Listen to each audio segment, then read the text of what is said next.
নির্বাচিত হওয়ার পরে বিএনপির নেতারা আওয়ামী লীগের নেতা কর্মীদেরকে ডেকে তাদের অফিস খুলে দিতেছে। ভিডিওটা একটু মনোযোগ দিয়ে দেখেন তো। বিপুল আসনে সারা বাংলাদেশে সরকার গঠনের পথে এই প্রথম মুহূর্তে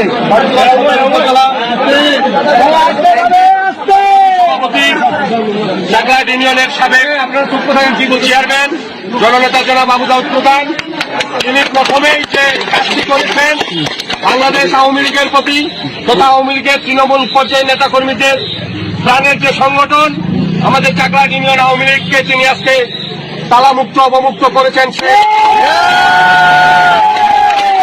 এই দেশটাকে পাকিস্তান বানাতে চেয়েছিল, যারা বাংলাদেশের স্বাধীনতার পক্ষের প্রতিটি দলকে নিশ্চিহ্ন করার চিন্তা ভাবনা করে বাড়িতে অফিসে হামলা করে বন্ধ করে রেখেছিল, সেই অফিস আজকের প্রথমে তিনি চাকলাট ইউনিয়ন আওয়ামী লীগ অফিস অবমুক্ত করলেন।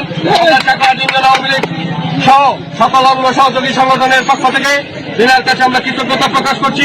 সেই সাথে আগামী দিনে যে কোনো মিছিল মিটিং আন্দোলন সংগ্রাম স্বাধীনতার সপক্ষের সকল উন্নয়নের ক্ষেত্রে আমরা না আওয়ামী লীগ না বিএনপি না জাতীয় পার্টি সকলে ঐক্যবদ্ধ হয়ে স্বাধীনতা বিরোধীদের পক্ষে থাকবো এবং ভিত্তিতে উন্নয়নমূলক ইউনিয়নের উন্নয়নের জানিয়ে আমি